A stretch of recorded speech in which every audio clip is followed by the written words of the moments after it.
Welcome to choice academy. அனைவருக்கும் வணக்கம். எல்லோரும் நல்லா இருக்கீங்களா?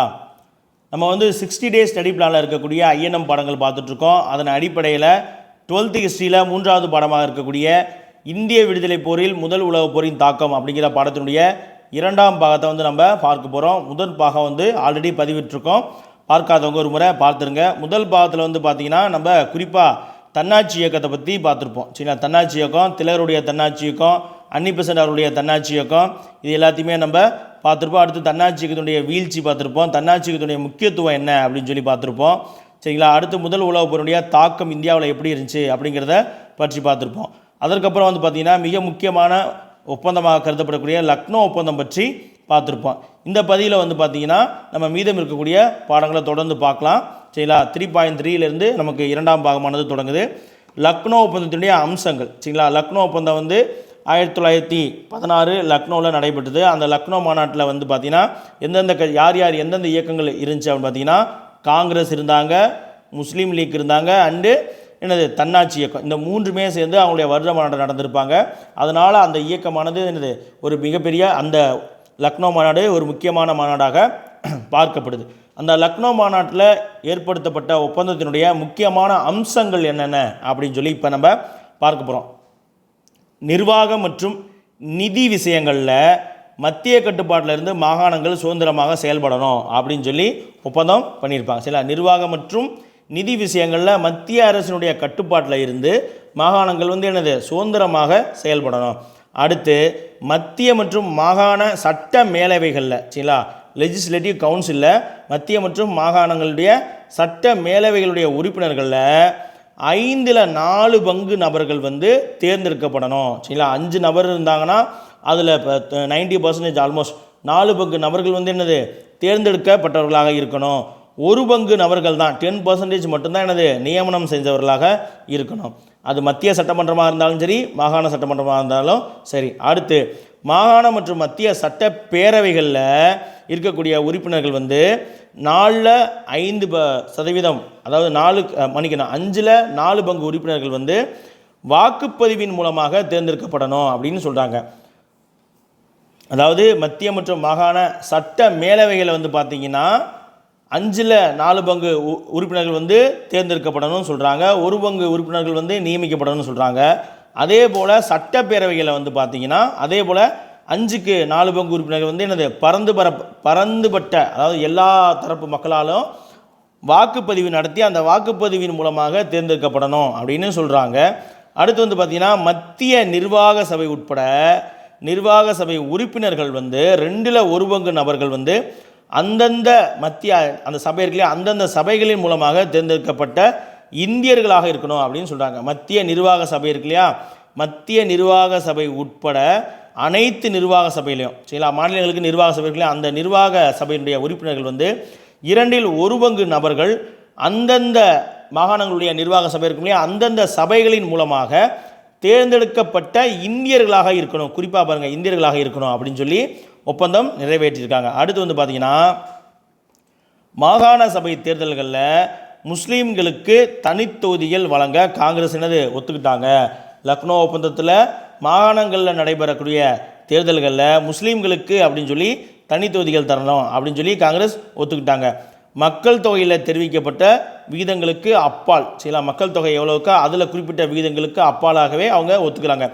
இந்து மற்றும் சீக்கிய சிறுபான்மையினருக்கு சில இடங்கள் வழங்கப்பட்ட பஞ்சாப் மற்றும் வங்காளம் தவிர அனைத்து மாகாணங்களிலும் அவர்களுக்கு சாதகமான முன்னுரிமைகளை வழங்குறதுக்கு காங்கிரஸ் ஒப்புக்கிட்டாங்க. யாருக்கு? முஸ்லீம் லீவுக்கு. அதாவது இந்துக்களும் சீக்கியர்களும் சில பகுதியில் சிறுபான்மையாக இருப்பாங்க இல்லையா. இப்போ பார்த்திங்கன்னா இந்த வடமேற்கு பகுதியில் இந்துக்களும் சீக்கியர்களும் சிறுபான்மையாக இருப்பாங்க. அதே போல் வடகிழக்கு பகுதி வங்காள பகுதியில் பார்த்திங்கன்னா இந்த கிழக்கு வங்காளம் பிரித்தாங்களே அந்த பகுதியில் இந்துக்கள் கொஞ்சம் சிறுபான்மையாக இருப்பாங்க. அப்போ அந்த மாகாணங்களிலும், சரிங்களா, எந்தெந்த மாகாணம் வரும் பாருங்கள், பஞ்சாப்பு வங்காளம் தான் வரும்.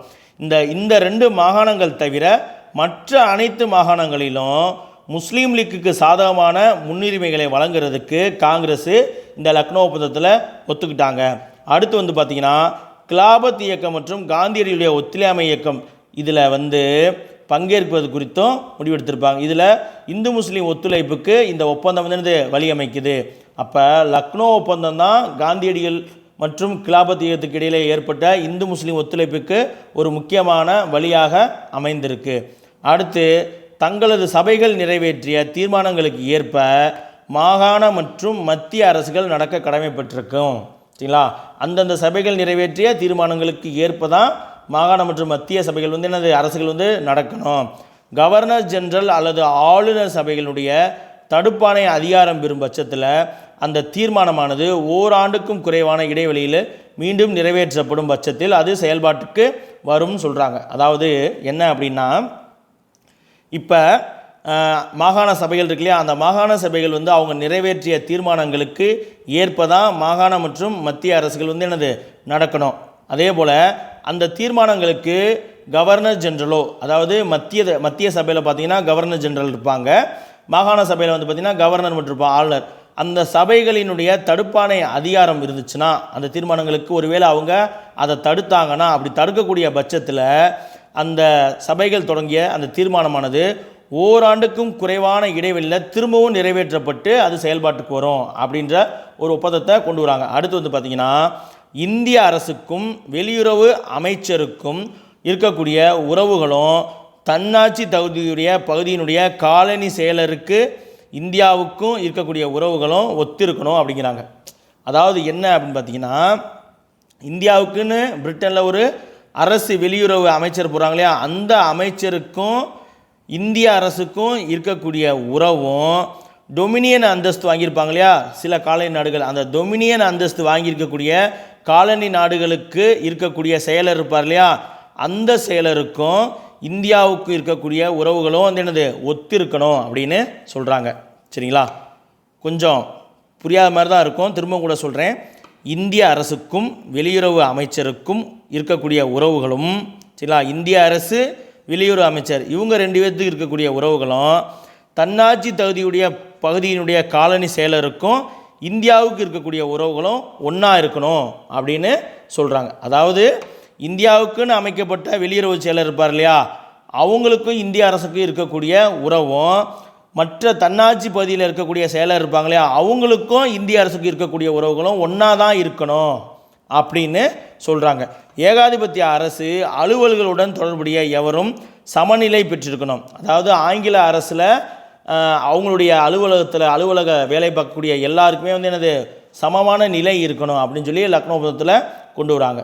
அடுத்து இந்து முஸ்லீம் ஒற்றுமைக்கு லக்னோ ஒப்பந்தமானது வழிவகுத்தது. லக்னோ ஒப்பந்தத்தினுடைய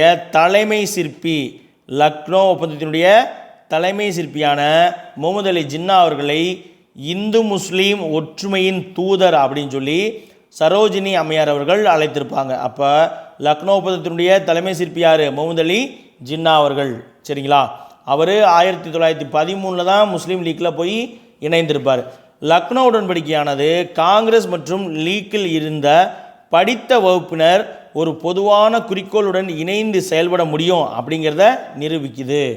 லக்னோ ஒப்பந்தம் தான் வந்து என்னது, இந்த 2 அணியிலையுமே இருக்கக்கூடிய படித்தவங்க வந்து ஒரு பொதுவான குறிக்கோளோடு வந்து இணைந்து எங்களாலையும் செயல்பட முடியும், நாங்கள் வந்து வெவ்வேறு சமூகத்தினராக இருந்தாலும் கூட ஒரு பொதுவான குறிக்கோள் அப்படிங்கும்போது அந்த இடத்துல நாங்கள் வந்து என்னது இணைந்து தான் செயல்படுவோம் அப்படிங்கிறத இந்த லக்னோ ஒப்பந்தம் பிரதிபலிக்குது.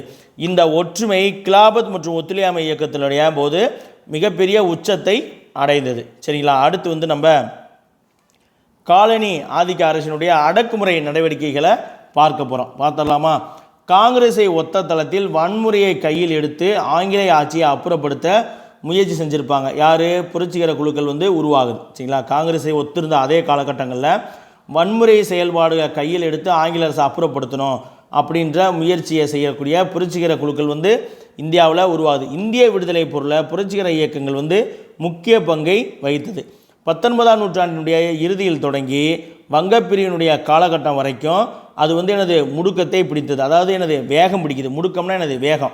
19ஆம் நூற்றாண்டினுடைய இறுதியில் தொடங்கி வங்கப்பிரிவினை காலகட்டம் வரைக்கும் இந்த புரட்சிகர தேசியவாதமானது வேகம் பிடிக்குது.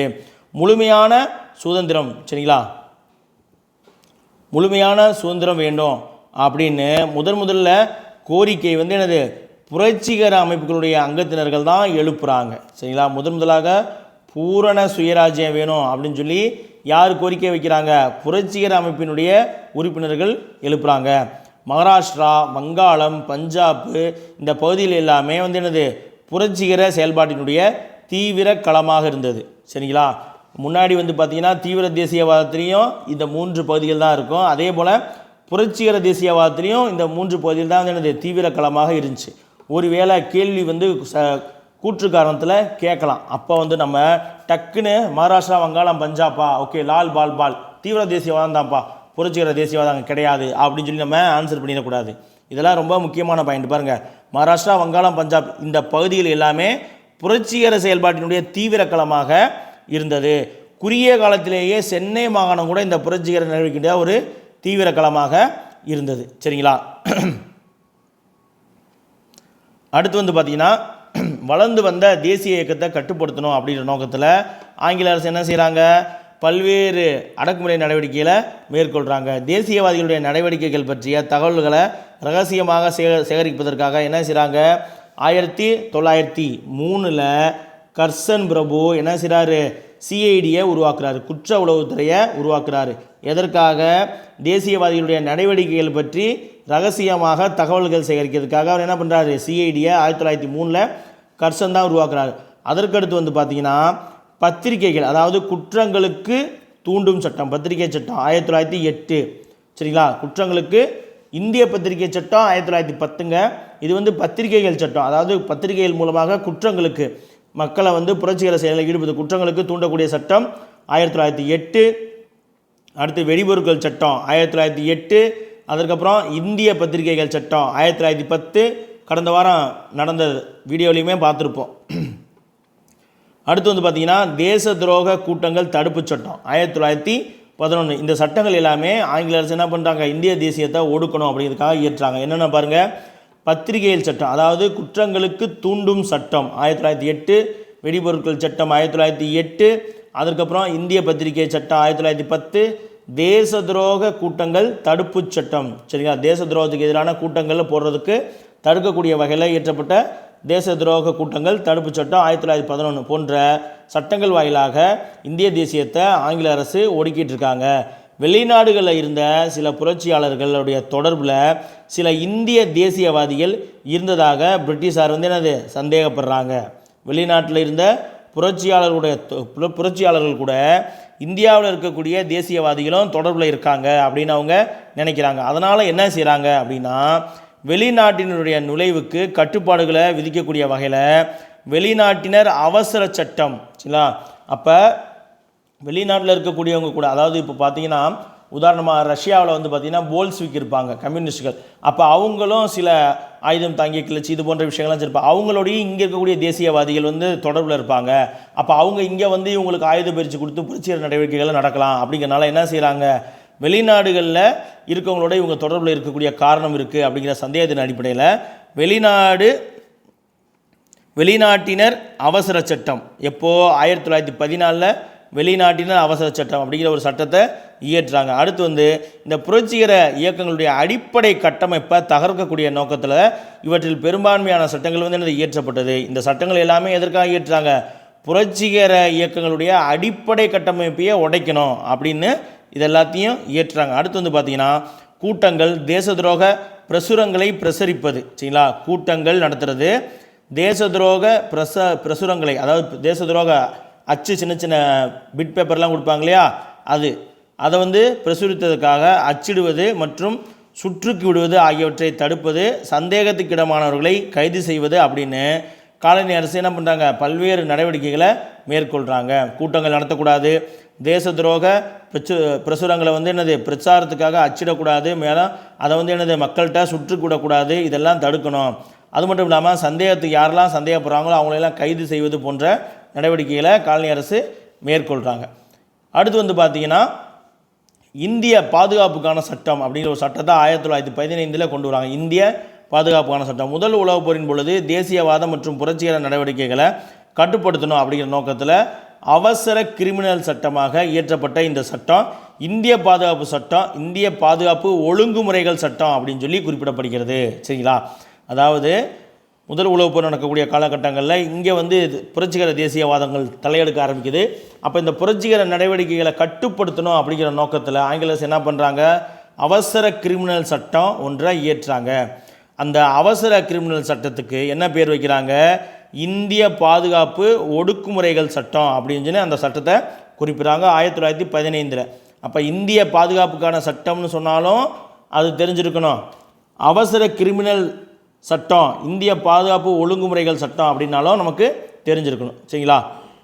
இதனை தொடர்ந்து உள்ளூர் அரசு நியமித்த 3 ஆணையர்கள் அடங்கிய சிறப்பு தீர்ப்பாயங்கள் வந்து யாரெல்லாம் சந்தேகத்துக்கு இடமானவங்களோ அவங்க மீது வழக்கு தொடர்றதுக்கு இந்த இந்திய பாதுகாப்பு சட்டம் வந்து என்னது அனுமதிக்குது. அப்போ அவங்க லோக்கல் கவர்மெண்ட்டில் ஒரு 3 ஆணையர்களை, சரிங்களா, 3 கமிஷனர்ஸை போடுறாங்க, ஒரு சிறப்பு தீர்ப்பாயம் போடுறாங்க. சரிங்களா? அந்த தீர்ப்பாயங்கள் வந்து யார் மீதெல்லாம் அவங்க சந்தேகப்படுறாங்களோ அவங்க மீதெல்லாம் வழக்கு போட்டு அவங்கள சிறை செய்கிறதுக்கு இந்த இந்திய பாதுகாப்புக்கான சட்டம் வந்து வழிவகை செய்யுது. இந்த சட்டத்தை மீறுவோருக்கு இந்த சட்டத்தின் கீழ் வரக்கூடிய விதிமுறைகளையும் உத்தரவுகளையும் மீறக்கூடிய பட்சத்தில் மரண தண்டனை கூட கொடுக்குறாங்க. அது மட்டும் இல்லாமல் வாழ்நாள் முழுவதற்குமாக அவர்களை நாடு கடத்துவது, 10 ஆண்டுகள் வரையிலான சிறை தண்டனை ஆகியவற்றை விதிக்கிறதுக்கு இந்த 3 ஆணையர்கள் கொண்ட சிறப்பு தீர்ப்பாயத்துக்கு இந்த சட்டமானது அதிகாரம் தந்திருக்கு. சரிங்களா? அப்போ எவ்வளோ முக்கியமான சட்டம் பாருங்கள் இந்திய பாதுகாப்பு சட்டம். ஒன்று அவங்கள தூக்கில் போடலாம், அடுத்து வாழ்நாள் முழுவதும் அவங்கள நாடு கடத்தலாம், 10 வருஷத்துக்கு அவங்கள வந்து சிறையில் போடலாம். அப்படிங்கிற அளவுக்கு வந்து என்னது இந்த இந்திய பாதுகாப்புக்கான சட்டம் வந்து அந்த ஆணையர்களுக்கு வந்து என்னது அதிகாரத்தை கொடுத்துருக்கு. சரிங்களா? அடுத்து வந்து பார்த்திங்கன்னா வழக்கு விசாரணை வந்து மிக ரகசியமாக நடைபெற்றதால் முடிவுகள் வந்து மேல்முறையீட்டுக்கு தகுதியில்லாதவையாக இருந்தது. அதாவது இதன் காரணமாக இந்த தீர்ப்பாயத்தின் வழியாக நடத்தப்படக்கூடிய வழக்கு விசாரணையானது ரொம்ப ரகசியமான ஒரு வழக்கு விசாரணையாக நடந்திருக்கு. இதன் காரணமாக என்ன பண்ணாங்க, அவங்க மேல்முறையீடு அப்பீல் பண்ண முடியாது. சரிங்களா?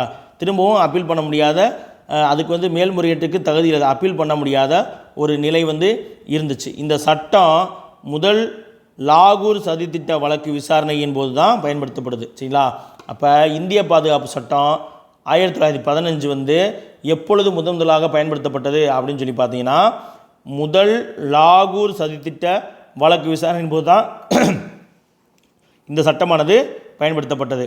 முதல் உலகப் போர் முடிவுற்றதுக்கப்புறம் இந்த சட்டத்தினுடைய அடிப்படை கூறுகளுடன் தான் 1919ஆம் ஆண்டினுடைய ரவுலட் சட்டமானது உருவாகுது. சரிங்களா? அப்போ இந்த சட்டம் எவ்வளோ முக்கியமானதுன்னு பாருங்கள்.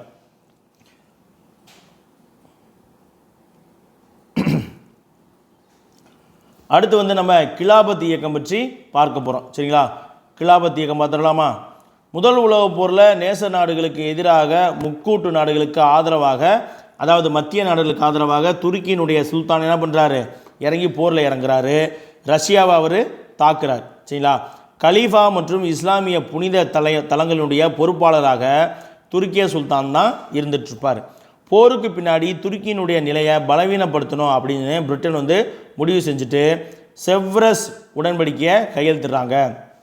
அதன் அடிப்படையில் வந்து பார்த்திங்கன்னா துருக்கியினுடைய கிழக்கு பகுதியில் இருந்த சிரியா, லெபனான் ஆகிய நாடுகள் வந்து பிரான்சினுடைய கட்டுப்பாட்டிலும், பாலஸ்தீனமும் ஜோர்டானும் பிரிட்டிஷுடைய கட்டுப்பாட்டிலும் போயிருச்சு. கலீஃபாவினுடைய ஆளுமையை முடிவுக்கு கொண்டு வரதுக்காக இந்த கூட்டணி படைகள் இப்படி முடிவு செஞ்சிடறாங்க. அப்போ கலீஃபாவுடைய ஆளுமையானது என்னது குறைக்கப்படுகிறது.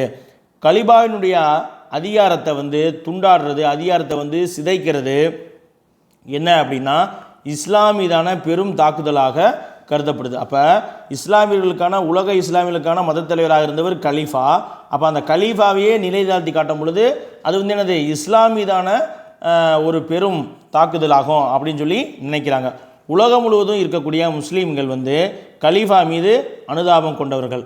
அதன் காரணமாக இந்த நடவடிக்கையை எதிர்க்கணும் அப்படின்னு சொல்லி முஸ்லீம்கள் வந்து முடிவு செய்கிறாங்க. இதன் காரணமாக இந்தியாவில் இருந்த 2 சகோதரர்கள், ஒருவர் வந்து மௌலானா முகமது அலி, மௌலானா சவுக்கத் அலி அப்படிங்கிற முஸ்லீம் சகோதரர்கள் என்ன பண்ணுறாங்க, கிலாபத் இயக்கத்தை இந்தியாவில் தொடங்குறாங்க. 1918 வாக்கில் தொடங்குறாங்க. அவர்களுடைய தலைமையின் கீழே இந்தியாவில் இருந்த முஸ்லீம்கள் அனைவருமே ஒன்று சேர்றாங்க. அடுத்து வந்து பார்த்திங்கன்னா ஆட்டோமன் அரசை ஆதரிப்பதையும் இந்தியாவில் பிரிட்டிஷ் ஆட்சியை எதிர்ப்பதையும் நோக்கங்களாக கொண்டு தான் இந்த கிலாபத் இயக்கமானது துவங்கப்படுது. சரிங்களா, இந்த ஓட்டோமன் அரசு வந்து ஒரு இஸ்லாமிய அரசு. சரிங்களா, இந்த ஓட்டோமன் அரசை ஆதரித்தோம் இந்தியாவில் பிரிட்டிஷ் ஆட்சியை எதிர்க்கணும் அப்படிங்கிற 2 நோக்கங்கள், சரிங்களா, நோக்கங்களாக கொண்டு கிலாபத் இயக்கம் இந்தியாவில் நடக்க ஆரம்பிக்குது. மௌலானா அபுல் கலாம் ஆசாத், எம்ஏ அன்சாரி, ஷேக் ஷவுகத் அலி சித்திக், சையது அதுல்லா ஷா புகாரி ஆகிய பல முஸ்லீம் தலைவர்கள் வந்து இந்த கிலாபத் இயக்கத்தில் தங்களை தாங்களே இணைத்து கொண்டாங்க. சரிங்களா, அடுத்து வந்து பார்த்திங்கன்னா மார்ச் மாதம் 1920 மார்ச் 1920 பாரிஸில் முகமது அலி அவர்கள் கிலாபத் இயக்கத்தினுடைய கோரிக்கைகளை தூதாண்மை அதிகாரிகள்கிட்ட சமர்ப்பிக்கிறார். சரிங்களா, பாரிஸ் பிரான்ஸினுடைய தலைநகர் பாரிஸ் இருக்கு இல்லையா, அந்த பாரிஸில் முகமது அலி, சரிங்களா, மௌலானா முகமது அலி என்ன பண்ணுறாரு, கிலாபத் இயக்கத்தினுடைய கோரிக்கைகளை வந்து தூதாண்மை அதிகாரிகள் தூதுக்குழு, அந்த தூதுக்குழு அதிகாரிகள்கிட்ட சமர்ப்பிக்கிறாரு. எங்கே 1920 மார்ச் மாதம் பாரிஸில் சமர்ப்பிக்கிறார். சரிங்களா, அப்போ அதில் இருந்த விஷயங்கள் என்னென்ன அப்படின்னு சொல்லி பார்த்துடலாமா. கிலாபத் இயக்கத்தினுடைய கோரிக்கைகள் என்னென்ன? துருக்கியினுடைய சுல்தான் கலீபாவாக இடையூறு இல்லாமல் தொடரணும். அடுத்து இஸ்லாமிய புனித தலங்கள் வந்து சுல்தானிடம் ஒப்படைக்கப்பட்டு அவர் வந்து அதை கட்டுப்படுத்தணும். சுல்தானிடம் போதுமான பகுதிகள் வந்து தரப்பட்டு இஸ்லாமிய மதத்தை பாதுகாக்கிறதுக்கான வழிவகைகள் வந்து செய்யப்படணும். அடுத்து ஜாசிரத் உல் அரப், சரிங்களா, ஜாசிரத் உல் அரப் அதாவது அரேபியா, சிரியா, ஈராக், பாலஸ்தீனம் இந்த பகுதியில் எல்லாமே எனது கலீஃபாவினுடைய இறையாண்மையின் கீழ் இருக்கணும் அப்படின்னு சொல்லி இந்த 4 கோரிக்கைகள் அடங்கியதை மார்ச் மாதம் 1920 முகமது அலி என்ன பண்ணுறாரு, தூதாண்மை அதிகாரிகள்கிட்ட கொடுக்குறாரு. அடுத்து வந்து ஒரு பாக்ஸ் கொஷின் இருக்குது, நம்ம அதை அடுத்து பார்ப்போம். சரிங்களா, இதை பார்த்துடலாம். அடுத்து வந்து இந்த கிலாபத் இயக்கத்தினுடைய கோரிக்கைகள் வந்து ஒப்படைக்கப்பட்டுச்சு. இந்த கிலாபத் இயக்கத்தினுடைய கோரிக்கைகளுக்கும் இந்தியாவுக்கும் பார்த்திங்கன்னா எந்த விதமான தொடர்புமே இல்லை. இருந்தாலும் கலீஃபா பற்றிய கேள்வி மூலமாக கிலாபத் இயக்க தலைவர்கள் வந்து பிரதேச மொழி வகுப்பு பிரிவினைவாத வழிகளை பிளவுபட்டிருந்த இந்திய முஸ்லீம் சமூகத்தை ஒன்றிணைக்கிறாங்க. சரிங்களா, இந்த கிலாபத் இயக்கத்தினுடைய கோரிக்கைகளுக்கும் இந்தியாவுக்கு எந்த விதமான தொடர்புமே இல்லை. ஏன்னா அதில் ஃபுல்லாக பார்த்திங்கன்னா என்னது, கலீஃபாவுக்கான அதிகாரத்தை வழங்கணும், கலீஃபாவுக்கான பகுதிகளை கொடுக்கணும், இஸ்லாமிய அடையாளங்கள் புண்ணிய தலங்கள் எல்லாம் கலீஃபா வசம் தான் இருக்கணும் அப்படின்ற கோரிக்கை தான் வச்சுருப்பாங்க. ஆனால் இந்தியாவுக்கு கூட எந்த விதமான சம்மந்தமே இல்லாமல் இருந்தாலும் இங்கே இருக்கக்கூடிய தலைவர்கள் இந்த கிலாபத் இயக்கத்தின் மூலமாக இங்கே இருக்கக்கூடிய இஸ்லாமியர்கள் மொழி அடிப்படையிலையும் பிரதேச அடிப்படையிலையும் வகுப்படையிலையும் பிரிந்திருந்த இஸ்லாமியர்களை பூரா ஒன்றிணைக்கிறாங்க. சரிங்களா, ஒன்றிணைக்க ஒரு அடையாளமாக பயன்படுத்துகிறாங்க. அடுத்து வந்து பார்த்திங்கன்னா கெயில் மினால்டின் அப்படின்னு ஒரு அறிஞர், சரிங்களா, கெயில் மினால்டின் அவருடைய வார்த்தையில் சொல்லணும்னா முழுமையான இந்திய இஸ்லாமிய அரசியல் மேம்பாட்டுக்கான வழியை திறக்க, சரிங்களா, முழுமையான இந்திய இஸ்லாமிய அரசியல் மேம்பாட்டுக்கான வழியை திறக்க முழுமையான இஸ்லாமிய அடையாளம் பயன்பட்டது அப்படின்னு சொல்லி கெயில் மினால்டி அவர்கள் இந்த கிலாபத் இயக்கத்தை பற்றி குறிப்பிட்டிருக்கார். சரிங்களா, திரும்பவும் சொல்கிறேன், முழுமையான இந்திய இஸ்லாமிய அரசியல் மேம்பாட்டுக்கான வழியை திறக்க முழுமையான இஸ்லாமிய அடையாளம் பயன்பட்டது. ஆங்கிலேயர்களுக்கு எதிராக களம் காண்பதற்கும் இந்திய தேசியம் அப்படிங்கிற தேசிய நீரோட்டத்தில் முஸ்லீம்களை இணைக்கும் விதத்திலும் இந்த கிலாபத் இயக்கம் விளங்குது. இதன் காரணமாக இதற்கு வந்து ஆதரவு தெரிவிக்கணும் அப்படின்னு சொல்லி காந்தியடிகளுக்கு தோணுது. சரிங்களா, அப்போ இங்கே இருக்கக்கூடிய முஸ்லீம்களை இணைத்து பிரிட்டிஷுடைய அதிகாரத்தை நம்ம எதிர்க்கிறதுக்கு இந்த இயக்கம் வந்து என்னது ஒரு காரணியாக இருக்குது. முஸ்லீம்கள் எல்லாத்தையும் இவங்க ஒன்றிணைச்சிட்டாங்க. அப்போ நம்ம இந்த இயக்கத்துக்கு ஆதரவு தெரிவிப்பதன் மூலம் இந்துக்களும் இஸ்லாமியர்களும் இணைந்து இந்திய தேசிய இயக்கத்தில் ஒன்றாக பயணிக்கக்கூடிய ஒரு சூழ்நிலை ஏற்படும் அப்படின்னு சொல்லி காந்தியடிகளுக்கு தோணுது. அதன் அடிப்படையில் தான் 1919 நவம்பரில் நடைபெற்ற கிலாபத் மாநாடு, டெல்லியில் நடைபெற்ற கிலாபத் இயக்க மாநாட்டுக்கு காந்தியடிகள் வந்து தலைமை உரை ஆற்றியிருப்பார். சரிங்களா, அப்போ இந்து முஸ்லீம் ஒற்றுமையை பலப்படுத்த இதை வந்து ஒரு வாய்ப்பாகவும் காந்தி நினைக்கிறாரு. கிலாபத் விஷயம் பல பிரிவினர்களால் பலவாறாக எடுத்துரைக்கப்பட்டது. உத்தரப்பிரதேசத்தில் இருந்த முஸ்லீம்கள் வந்து கிலாப் அப்படின்னா எதிர்ப்பு அப்படிங்கிற அர்த்தமுடைய உருது மொழி வார்த்தையை நிர்வாகத்துக்கு எதிரான பொது கிளர்ச்சியின் அடையாளமாக பயன்படுத்துகிறாங்க. சரிங்களா, அங்கே இருக்கக்கூடிய நிர்வாகம் இருக்கு இல்லையா, அந்த நிர்வாகத்துக்கு எதிரான ஒரு பொது கிளர்ச்சியினுடைய அடையாளமாக கிலாபத் அப்படிங்கிறத பயன்படுத்துகிறாங்க. இப்படியே வந்து பார்த்திங்கன்னா இந்த பக்கம் மலபார் பகுதியில் மலபாரை சேர்ந்த மாப்பிள்ளைகள் அப்படின்னா நமக்கு தெரியும், சங்க காலத்திலே வந்து பார்த்திங்கன்னா கேரளாவில் இருக்கக்கூடிய அந்த இந்திய தமிழா பகுதி இருக்கு இல்லையா, அந்த மேற்கு கரையோர பகுதியிலிருந்தும் அரேபியர்களுக்கும் கப்பல் வணிக தொடர்பு இருந்துச்சு இல்லையா. அப்போ அந்த வணிக தொடர்பு மூலியமாக அங்கேருந்து இங்கே வரக்கூடிய வியாபாரிகள் இங்கே சில காலம் தங்கியிருப்பாங்க இல்லையா. அப்படி தங்கியிருக்கும் பொழுது இந்த மலபார் பகுதியில் இருக்கக்கூடிய பெண்களை அவர்கள் திருமணம் செய்துக்குவாங்க. அங்கே இருக்கக்கூடிய இஸ்லாமியர்கள் திருமணம் செய்து கொள்வாங்க. அப்போ இஸ்லாமுடைய தொடக்க காலம் முதலாகவே மலபார் பகுதி, அப்புறம் வந்து கேரளாவுடைய கடற்கரையோர பகுதி, அதற்கப்புறம் பாண்டிய நாட்டு பகுதி இருக்கு இல்லையா, பாண்டிய நாட்டு பகுதி கடற்கரை பகுதி, இங்கே எல்லாமே வந்து இஸ்லாமை வந்து பரவி இருந்துச்சு. அதனால தான் வந்து மாலிகாபூர் படையெடுத்து வரும் பொழுது மதுரையில் வந்து தமிழ் இஸ்லாமியர்கள் வந்து இருந்திருப்பாங்க. சரிங்களா. ஸோ அப்போ அவங்க இங்கேருந்து வந்து பெண்களை கல்யாணம் செய்த காரணத்தால் கல்யாணம் பண்ணவங்கள நம்ம மாப்பிள்ளைன்னு சொல்லுவோம் இல்லையா. அதனால் அங்கே மலபார் பகுதியில் பெரும்பான்மையாக இருந்த முஸ்லீம்களை வந்து மாப்பிள்ளைகள் அப்படின்னு சொல்லுவாங்க. அப்போ என்ன நடக்கும்னா மலபார் கிளர்ச்சியானதெல்லாம் நடக்கும். சரிங்களா. அப்போ அந்த மலபாரை சேர்ந்த மாப்பிள்ளைகள் இதை வந்து என்ன பயன்படுத்துகிறாங்க, இந்த கிலாபத் அப்படிங்கிறத நிலப்பிரபுகளுக்கு எதிரான ஒரு கிளர்ச்சியாக மாற்றுறாங்க. சரிங்களா. நிலப்பிரபுகளுக்கு எதிரான ஒரு கிளர்ச்சியாக மாற்றுறாங்க. உத்தரப்பிரதேசத்தில் இருந்த முஸ்லீம்கள் வந்து நிர்வாகத்துக்கு எதிரானது அப்படின்னு சொல்லி பயன்படுத்துகிறாங்க. சரிங்களா. ஓகே, அடுத்து வந்து இந்தியாவில் தொழிலாளர் இயக்கத்துடைய எழுச்சி பற்றி நம்ம பார்க்க போகிறோம். இயந்திரங்களுடைய அறிமுகம், உற்பத்திக்கான புதிய முறைகள், சில பெரிய மாநகரங்களில் தொழிற்சாலையுடைய பெருக்கம், இது எல்லாம் காரணமாக ஊதியம் ஈட்டுவோராக தொழிற்சாலை பணியாளர்கள் அப்படின்ற ஒரு புதிய வர்க்கத்தினரை கொண்டு வருது, லேபர்ஸை கொண்டு வருது.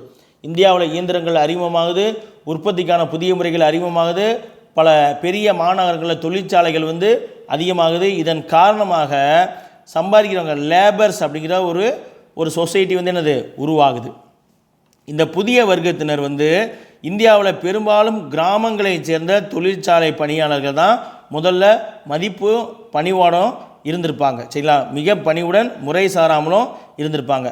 பம்பாயில் வந்து பார்த்திங்கன்னா சோரப்ஜி ஷபூர்ஜி, சரிங்களா, சோரப்ஜி ஷபூர்ஜி மற்றும் என்எம் லோகாண்டே, அடுத்து வந்து வங்காளத்தினுடைய சசிபாத பானர்ஜி, இவங்க எல்லாருமே இந்த தொழிற்சாலை பணியாளர்களுடைய நலன்களை பாதுகாப்பதற்காக தங்களுடைய குரலை எழுப்பியிருக்காங்க. அப்போ தொழிலாளர் இயக்கத்தில் முக்கியமான தலைவர்கள் யார் யார் அப்படின்னு சொல்லி சொல்கிறேன் பாருங்கள். வங்காளத்தில் பார்த்தீங்கன்னா சசிபாத பானர்ஜி, சரிங்களா. பம்பாயில் வந்து பார்த்தீங்கன்னா சோரப்ஜி ஷபூர்ஜி மற்றும் என்எம் லோகாண்டே, இவங்கெல்லாம் இந்த வேலை செய்கிறாங்களா லேபர்ஸ் தொழிலாளர்களுடைய நலன்களுக்காக அவங்களுடைய பங்களிப்பை வந்து செஞ்சுருக்காங்க. சரிங்களா. சுதேசி இயக்கத்தின் பின்னணியில் இந்த இந்திய தொழிற்சாலைகள் வந்து செயல்பட ஆரம்பிக்குது. சில 1905 காலகட்டங்களில் சுதேசி இயக்கத்தினுடைய பின்னணியில் தான் இந்த இந்திய தொழிற்சாலைகள் வந்து என்னது செயல்பட ஆரம்பிக்குது. போர்க்கால பொருட்களை தயாரித்த இந்திய தொழிற்சாலைகளுக்கு பிரிட்டிஷார் போரின் பொழுது ஊக்கம் தந்தாங்க. போருக்கு தேவையான பொருட்கள் எல்லாத்தையும் தயாரித்த இந்திய தொழிற்சாலைகளுக்கு பூராமே என்னது பிரிட்டிஷு ஆதரவு தர்றாங்க. போர் தொடர்ந்து நடந்ததை அடுத்து அவர்களுக்கு அதிக அளவிலான பொருட்கள் வந்து தேவைப்பட்டது. அதன் காரணமாக அதிக எண்ணிக்கையில் வந்து பணியாளர்கள் வந்து என்னது வேலைக்கு அந்த தொழிற்சாலைகளில் சேர்க்கப்பட்டாங்க. ஆனால் நிலைமை என்ன ஆகுதுன்னா, போர் முடிஞ்ச உடனே பணியாளர்கள் வந்து வேலை இல்லாமல் தவிக்கக்கூடிய நிலைக்கு வர்றாங்க. ஏன் அப்படின்னா போருக்கான தேவை முடிஞ்சிருச்சு. அப்போ போருக்கான பொருட்கள் வந்து தேவையில்லாமல் போகுது, அதுக்கான உற்பத்தி குறையுது. இதன் காரணமாக அதிக அளவில் வேலைக்கு சேர்த்தவங்க இப்போ பார்த்தீங்கன்னா ஒரு சில கம்பெனிஸ்லாம் பார்த்தீங்கன்னா ப்ரொடக்ஷன் அதிகமாக இருக்கும்போது என்ன பண்ணுவாங்க, கான்ட்ராக்ட் பேஸில் எம்ப்ளாயிஸ் தூக்கி போடுவாங்க. ப்ரொடக்ஷன் குறைஞ்சிச்சுன்னா டக்குன்னு அப்படியேன்னு டெர்மினேட் இது பண்ணுவாங்க. ஸோ அது போன்ற வேலைகளை செய்கிறாங்க. அப்போ போருக்கு பிந்தைய சூழலில் விலைகளும் தாறுமாறாக அதிகரிக்குது. ஏன்னா நம்ம அகமதாபாத் மில்லு வேலை நிறுத்தமே வந்து பார்த்திங்கன்னா என்ன நடக்கும்னா, அங்கிட்டு பின்னால் அந்த முதலாம் உலக போர் நடந்துட்டு அதனால் பொருளாதார வீழ்ச்சி ஏற்பட்டிருக்கும். அதன் காரணமாக தான் அகமதாபாத் தொழிலாளர்கள்லாம் போனஸ் கேட்டு போராடுவாங்க. அப்போ போருக்கு பின்னாடி வந்து பார்த்திங்கன்னா ஏன் போனஸ் கேட்டு போராடுறாங்க, விலைவாசியெல்லாம் உயர்ந்துருச்சு அப்படிங்கிற காரணத்தில். அதே தான் போருக்கு பின்னாடி விலைகளும் தாறுமாறாக அதிகரிக்கிறது. உலகம் முழுவதுமே வந்து என்னது பரவிய ஒரு நோய் என்னதுன்னா இன்ஃப்ளூயன்ஸா. அப்போ அந்த காலகட்டத்தில் உலகம் முழுவதும் இன்ஃப்ளூயன்ஸா அப்படிங்கிற ஒரு தொற்று நோயுடைய தாக்கத்தில் இந்தியாவும் என்னது சிக்கிருச்சு. இதனுடைய எதிரொலியாக என்ன நடக்குதுன்னா, தொழிலாளர்கள் வந்து அவருடைய உரிமைகளுக்காக போராட வேண்டிய நிலைக்கு தள்ளப்படுறாங்க. தொழிலாளர்களுடைய நலன்களை பாதுகாக்கக்கூடிய வகையில் தொழிற்சங்கங்களானது உருவாக்கப்படுது. சரிங்களா. அப்போ தொழிலாளர்கள் போராட ஆரம்பிக்கிறாங்க, அவர்களுடைய நலன்களை பாதுகாக்கணும் அப்படிங்கிறதுக்காக இந்தியாவில் தொழிற்சங்கங்கள் வந்து உருவாக்கப்படுது. 1917 போல்ஸ்விக் புரட்சி, சரிங்களா, அதாவது ரஷ்ய புரட்சி. 1917 ரஷ்ய புரட்சி, அந்த ரஷ்ய புரட்சி வெற்றி அடையுது. அதை வந்து போல்ஸ்விக் புரட்சி அப்படின்னு சொல்லுவாங்க. அப்போ அந்த போல்ஸ்விக் புரட்சியுடைய வெற்றி இந்திய தொழிலாளர்களின் மீது தாக்கத்தை ஏற்படுத்துது. வகுப்பு பேதம் பற்றிய விழிப்புணர்வு, அறிவார்ந்த சிந்தனையும் இந்திய தொழிலாளர்களுடைய உலகில் பெரிய மாற்றங்களை ஏற்படுத்துது. ஐரோப்பாவில் போரில் பங்கேற்ற இந்திய படை வீரர்கள் அங்கிருந்த தொழிலாளர்களுடைய மேம்பட்ட நிலையை பார்த்துட்டு அந்த செய்தியை கொண்டு வந்து இந்தியாவுக்கு சொல்கிறாங்க. போரால் ஏற்பட்ட பொருளாதார சிரமங்கள் காரணமாக ஏற்பட்ட தொழில் வீழ்ச்சி, வேலை கொடுக்குறவங்க மற்றும் வேலை செய்வதற்கு இடையேயான பெரிய இடைவெளி, பல்வேறு நாடுகள் பங்கேற்புடன் சர்வதேச தொழிலாளர் அமைப்பு ஏற்படுத்தப்படுது ஆகியன தொழிலாளர்களிடையே ஒரு பெரிய விழிப்புணர்வை ஏற்படுத்துது. சரிங்களா? என்ன ரீசன் பாருங்கள், போரால் ஏற்பட்ட பொருளாதார சிரமங்கள், அதன் காரணமாக ஏற்பட்ட தொழிலுடைய வீழ்ச்சி, வேலை கொடுக்குறவங்களுக்கு வேலை செய்கிறவங்களுக்கு இடையேயான இடைவெளி, பல்வேறு நாடுகளுடைய பங்கேற்பின் மூலமாக சர்வதேச தொழிலாளர் அமைப்புகள் ஏற்படுத்தப்பட்டது. அது எல்லாமே சேர்ந்து இங்கே இருக்கக்கூடிய இந்தியாவில் இருக்கக்கூடிய தொழிலாளர்கிட்ட ஒரு மிகப்பெரிய விழிப்புணர்வை ஏற்படுத்துது. இந்திய தொழிலாளர் இயக்க வரலாற்றிலேயே மதராஸ் 1918 தொழிற்சங்கம் மதராஸில் தொடங்கப்பட்டிருக்கோம். அதுதான் சரிங்களா. இந்திய தொழிலாளர் இயக்க வரலாற்றிலேயே மதராஸ் தான் எனது ஒரு மிக முக்கிய பங்காற்றியது. 1918 முதன்முறையாக அமைக்கப்பட்ட தொழிற்சங்கமாக பிபி வாடியா அவர்களால் மதராஸ் தொழிற்சங்கம் நிறுவப்பட்டது. சில 1918 முதலாக இந்தியாவிலேயே முதலாக நிறுவப்பட்ட தொழிற்சங்கம் என்னது? மதராஸ் தொழிற்சங்கம். யார்? பிபி வாடியா. அதே போல் நம்ம திருவி கல்யாண சுந்தரனார் இருப்பார் இல்லையா, அவங்க எல்லாமே அதில் இருந்திருப்பாங்க. 10th புக்கில் வரும்போது நம்ம அதையும் சேர்த்து படிச்சுக்கலாம். சரிங்களா? அடுத்து பார்த்திங்கன்னா பக்கிங்ஹாம், பெராம்பூர், கர்நாடிக் மில்லு ஆகியவற்றினுடைய தொழிலாளர்கள் மிக மோசமாக நடத்தப்பட்டிருக்காங்க. சில இதெல்லாம் mill, Buckingham mill, Perambur mill, Carnatic mill, இந்த மில்லில் இந்த தொழிற்சாலையெல்லாம் வேலை பார்த்த தொழிலாளர்கள் எல்லாருமே ரொம்ப மோசமாக நடத்தப்பட்டுறாங்க. அதன் காரணமாக தொழிற்சங்கம் அப்படிங்கிறது தொழிலாளர்களுக்கு ரொம்ப முக்கியம் அப்படிங்கிற ஒரு நிலை ஏற்படுத்துது. அங்கே இருக்கக்கூடிய பணியாளர்களுக்கான பணி நிலைமைகள் மிக மோசமாக இருந்துச்சு. மதிய உணவுக்கு ஒரு குறுகிய கால இடைவெளி தான் விடுறாங்க. தொழிலாளர்கள் மீது ஐரோப்பிய உதவியாளர்கள் அடிக்கடி தாக்குதல்கள் நடத்துகிறாங்க.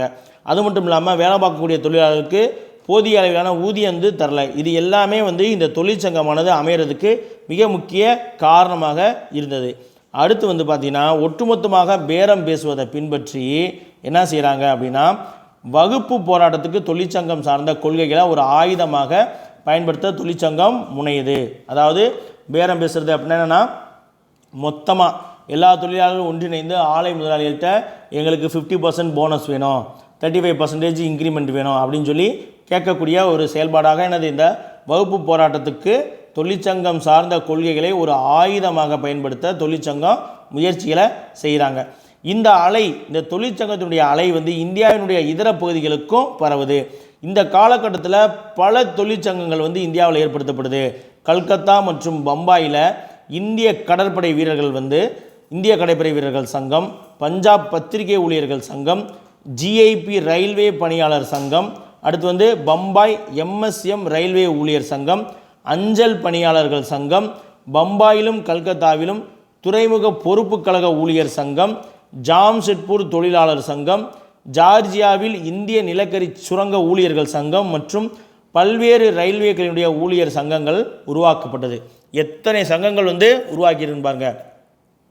கல்கத்தா மற்றும் பம்பாய் இந்த 2 பகுதியிலுமே இந்திய கடற்படை வீரர்கள் சங்கம், பஞ்சாபில் பத்திரிகை ஊழியர்கள் சங்கம், அடுத்து ஜிஐபி ரயில்வே பணியாளர் சங்கம், பஞ்சாப் அதாவது ஜிஐபி ரயில்வே பணியாளர் சங்கம் பம்பாயில், எம்எஸ்எம் ரயில்வே ஊழியர் சங்கம், அடுத்து அஞ்சல் பணியாளர் சங்கம், பம்பாயிலையும் கல்கத்தாவிலையும் பார்த்தீங்கன்னா துறைமுகம் இருக்குல்லையா, அப்போ அந்த துறைமுக பொறுப்பு கழக ஊழியர்கள் சங்கம், ஜாம்ஷெட்பூரில் என்னது தொழிலாளர் சங்கம், ஜார்ஜியாவில் இந்திய நிலக்கரி ஊழியர்கள் சங்கம், அதற்கப்புறம் பல்வேறு ரயில்வே ஊழியர்களுடைய சங்கங்கள் இந்த காலகட்டங்களில் தான் இந்தியாவில் உருவாகுது. சரிங்களா? இந்த தொழிலாளர்களுடைய இயக்கத்தை அடக்கணும் அப்படிங்கிற நோக்கத்தில் பண முதலாளிகளுடைய உதவியோடு அரசு என்ன செய்கிறாங்க, தொழிலாளர்களை கீழ்நிலையில் வைத்திருக்க அனைத்து வழிகளிலுமே முயற்சி செய்கிறாங்க. வேலை நிறுத்தத்தில் ஈடுபடக்கூடியவர்களை கைது செய்கிறது, அவருடைய வீடுகளை தீயிட்டு கொளுத்துறது, தொழிற்சங்கங்களுக்கு அபராதங்களை போடுறது, இந்த போன்ற செயல்பாடுகளை அரசும் ஆலை முதலாளிகளும் பண முதலாளிகளும் செய்கிறாங்க. ஆனால் தொழிலாளர்கள் எல்லாருமே அவர்களுடைய கோரிக்கையில் வலுவாக இருந்திருக்காங்க. சரிங்களா? அடுத்து இந்த தொழிலாளர்களுடைய நிலைமையை பார்த்துட்டு இரக்கம் கொண்ட தேசியவாத தலைவர்களும் அறிவுஜீவிகளும் என்ன செய்கிறாங்க, அவர்களை தொழிற்சங்கங்கள் மூலமாக செயல்பட வைக்கிறதுக்கு தீவிரம் காட்டுறாங்க. பணியாளர் வகுப்பினுடைய அரசியல் வாழ்க்கைக்கு இவர்களுடைய ஈடுபாடுமே ஒரு காரணமாக இருந்தது. பெரும்பான்மையான ஆலையினுடைய உரிமையாளர்கள் வந்து ஐரோப்பியர்களாக இருந்திருக்காங்க. அதனால் அரசு என்ன பண்ணுறாங்க, அவங்கள தான் ஆதரிக்குது. அதன் காரணமாகவும் இந்த விஷயம் வந்து என்னது, அப்போ தொழிலாளர்கள் வந்து ஐரோப்பிய அதிகாரிகள் ஐரோப்பிய முதலாளிகளை எதிர்ப்பதை இங்கே இருக்கக்கூடிய தேசியவாதிகள் ஒரு மக்கள் போராட்டங்களாக மாற்றுவதற்கான முயற்சிகளை செஞ்சுருக்காங்க. இதன் காரணமாக இந்திய சுதந்திர போராட்டத்திற்கான வலிமையானது என்னது அதிகரிக்குது. அடுத்து வந்து பார்த்திங்கன்னா காங்கிரஸ் தொழிற்சங்கம், இந்திய தொழிற்சங்க காங்கிரஸ் இல்லை ரொம்ப முக்கியமானது. 1920 அக்டோபர் 30 டேட் ரொம்ப முக்கியம். 1920 அக்டோபர் 30 1,40,854 உறுப்பினர்களை கொண்ட 64 தொழிற்சங்கங்களை சேர்ந்த பிரதிநிதிகள் எல்லாரும் பம்பாயில் ஒன்று சேர்ந்து லாலா லஜபதி ராய் அவர்களுடைய தலைமையில் அகில இந்திய தொழிற்சங்க காங்கிரஸ் AITUC சரிங்களா, அகில இந்திய தொழிற்சங்க காங்கிரஸ் அப்படின்ற ஒரு காங்கிரஸை 1920 அக்டோபர் 30 லாலா லஜபதி ராய் அவர்கள் தலைமையில் 64 தொழிற்சங்கத்தை சேர்ந்த பிரதிநிதிகள் உருவாக்குறாங்க. மோதிலால் நேரு, ஜவஹர்லால் நேரு, CR தாஸ், வல்லபாய் பட்டேல், சுபாஷ் சந்திர போஸ் மற்றும் இந்திய காங்கிரஸுடைய தேசிய தலைவர்கள் பல பேர் இந்த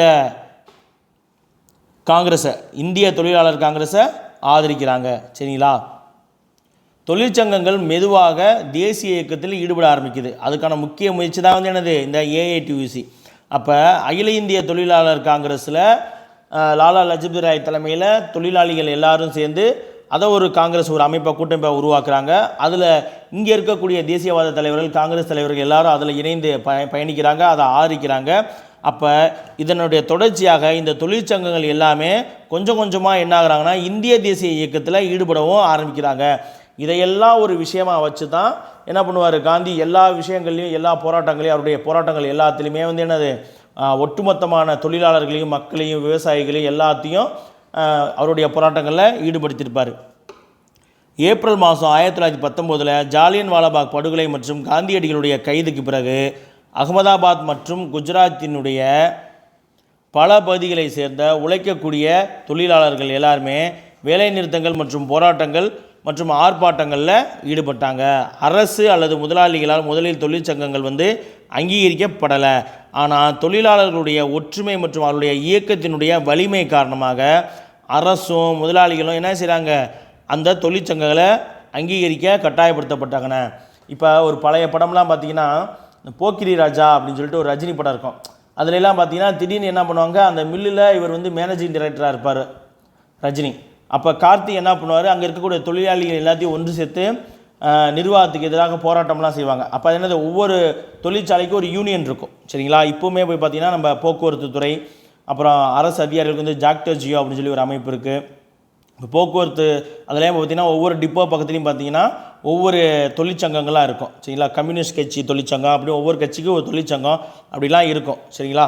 அப்போ அது போன்ற தொழிற்சங்கங்களை வந்து முதலாளிகளும் அரசு ஆதரிக்காமல் இருந்திருப்பாங்க. ஆனால் அவர்களுடைய வலிமையான போராட்டம், அவர்களுடைய கோரிக்கைகள் காரணமாக இதை வந்து அங்கீகரிக்கணும், இந்த தொழிற்சங்கங்களை அங்கீகரிக்கணும் அப்படிங்கிறத நிலை கொண்டு வராங்க. 1919-20 107 இருந்த பதிவு பெற்ற தொழிற்சங்களுடைய எண்ணிக்கை இந்தியா விடுதலை அடையும் பொழுது 1833 இன்க்ரீஸ் ஆகிருக்கு. சரிங்களா? அப்போ இந்த தொழிற்சங்கங்கள் தொடங்கப்பட்ட காலத்தில் 107 இருந்த பதிவு செய்யப்பட்ட ரிஜிஸ்டர்டு தொழிற்சங்களுடைய எண்ணிக்கை நாடு விடுதலை அடையும் பொழுது 46-47 1833 எவ்வளோ பெரிய மடங்கு அதிகரிச்சிருக்குன்னு பாருங்கள். அவ்வளோ தூரம் தொழிற்சங்கங்கள் வந்து வளர்ச்சி பெற்றிருக்கு. சரிங்களா? ஓகே, இதோட வந்து நமக்கு இந்த பாடமானது முடிவடைகிறது. இதனை தொடர்ந்து வந்து அடுத்தடுத்து இருக்கக்கூடிய பாடங்களை வந்து நம்ம அடுத்தடுத்த பதிவுகளில் பார்ப்போம். தொடர்ந்து படிங்க. தேர்வுக்கான காலகட்டங்கள் வந்து நெருங்கி வந்துகிட்டே இருக்குது. தேர்வுக்கான நாட்கள் வந்து மிகவும் குறைவான நாட்களாக இருக்குது. ஸோ இருக்கக்கூடிய நேரங்களை வந்து நம்ம சரியான முறையில் பயன்படுத்தி தேர்வை வந்து நல்ல முறையில் எழுதி நமக்கான வேலையை வந்து நம்ம உறுதி செய்யக்கூடிய நேரத்தில் இருக்கோம். நேரத்தை வந்து கொஞ்சம் கூட வேஸ்ட் பண்ணாமல் கொஞ்சம் இப்போ ஒரு 6 மணிக்கு 7 மணிக்கு எந்திரிக்கினா ஒரு 1 ஹவர் அதிகமாக எந்திரிங்க. படிக்கிறதுக்கு நேரம் இல்லை அப்படின்னு சொல்லி யோசிக்காதீங்க. நம்ம தான் அந்த படிக்கிறதுக்கான நேரத்தை உருவாக்கணும். இப்போ டெய்லி காலையில் ஒரு 6 மணிக்கு எந்திரிக்கிறோம் அப்படின்னா ஒரு 1.5 மணி நேரம் 1 மணி நேரம் முன்னாடி எந்திரிங்க. ஏன் 1.5 மணி நேரம், ஒரு 1/2 மணி நேரம் கொஞ்சம் தூக்க கலக்கம் அப்படி இப்படின்னு இருக்கும். அப்புறம் ஒரு 1 மணி நேரம் கூட நீங்கள் படிக்கலாம். அந்த காலையில் கொஞ்சம் படித்து பாருங்களேன். காலையில் படிச்சிங்கன்னா உங்களுக்கு நீங்கள் படிக்கிறது அப்படியே புரியும். ஸோ இது போல் வீடியோக்களையுமே கூட நீங்கள் உங்கள் காதில் கேட்கும் பொழுது உங்களுக்கு புரிய ஆரம்பிக்கும். ஒருத்தர் சொல்லக்கூடிய விஷயங்கள் நீங்கள் நல்ல ஒரு ஃப்ரெஷ் மைண்டில் கேட்கும் பொழுது உங்களுக்கு அது ரொம்ப காலம் நினைவில் இருக்கும். அதை நீங்கள் அப்பப்போ ரிவிஷன் பண்ணிக்கலாம். ஸோ நமக்கு தேவையான நேரத்தை உருவாக்கி நமக்கு நாமளே படித்து இந்த தேர்வை நல்ல முறையில் எழுதுறதுக்கான ஒரு வாய்ப்பாக இந்த வீடியோக்களை பயன்படுத்தி தொடர்ந்து படிங்க. மீண்டும் அடுத்த ஒரு வீடியோவில் சந்திப்போம். நன்றி.